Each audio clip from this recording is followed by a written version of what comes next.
अऊज़ु बिल्लाहि मिनश्शैतानिर्रजीम बिस्मिल्लाहिर्रहमानिर्रहीम व बिही नस्तईन व हुवल मुईन। हमारी आपके साथ गुफ्तगू हज़रत सैयदुल औसिया अमीरुल मोमिनीन अली इब्न अबी तालिब अलैहि आलाफ़ु तहियत व सना की हयात तय्यबा में हज़रत की तरफ से किए जाने वाले फ़ैसलों के बारे में जारी है। आज हम आपकी खिदमत में जो केस लेकर आए हैं वो केस कुछ इस तरह से है कि 6 अफराद नहर फुरात में एक साथ तैराकी कर रहे होते हैं, गुस्ल कर रहे होते हैं और बाकायदा तौर पर खेल रहे होते हैं। इन 6 अफराद में से एक आदमी नहर में गर्क हो जाता है और उसकी मौत हो जाती है। इसके मरने के बाद बाकी 5 अफराद के दरमियान ये एक झगड़ा शुरू होता है कि आया ये एक आदमी कत्ल हुआ है या गर्क हुआ है। 3 अफराद बकाया 2 अफराद के ऊपर इल्ज़ाम लगाते हैं कि इन 2 ने उसको बाकायदा डुबोकर कत्ल किया है।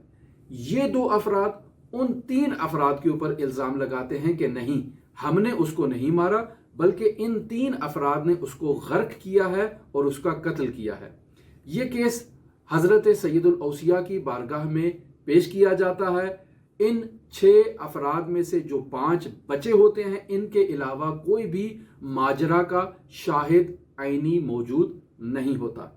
हज़रत सैयदुल औसिया की बारगाह में ये 3 अफराद उन 2 को मुकस्सिर करार देते हैं और वो 2 इस 3 अफराद को कसूरवार ठहराते हैं।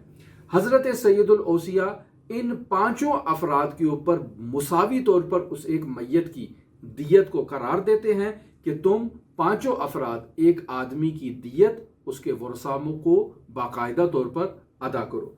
शेख मुफीद रहमतुल्लाह अलैह इस केस में भी इसके अलावा और कोई फैसला नहीं है, यही तहरीर करते हैं। क्योंकि यहाँ पर भी अगर कत्ल हुआ है तो कत्ल गैर अम्द होगा, कत्ल अम्द नहीं है और शाहिद जो हैं वो एक दूसरे के ऊपर इल्ज़ाम लगा रहे हैं। लिहाजा इसका यही फैसला जो हज़रत सैयदुल औसिया ने बयान फरमाया, यही काबिल तसव्वुर है कि उस मैयत की बाकायदा तौर पर दियत दी जाए और वो दियत इन्हीं 5 अफराद में तकसीम की जाए, क्योंकि यही एक दूसरे के ऊपर कत्ल का इल्ज़ाम लगा रहे हैं।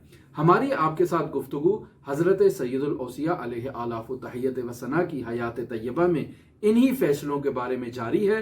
अगर आप दिलचस्पी रखते हैं कि हज़रत सैयदुल औसिया के फैसलों को जानें तो हमारी आइंदा गुफ्तगू को भी मुशाहिदा करते रहें। अल्लाहुम्मा सल्ली अला मुहम्मदिन व आलि मुहम्मद व अज्जिल फ़रज क़ाइम आल मुहम्मद।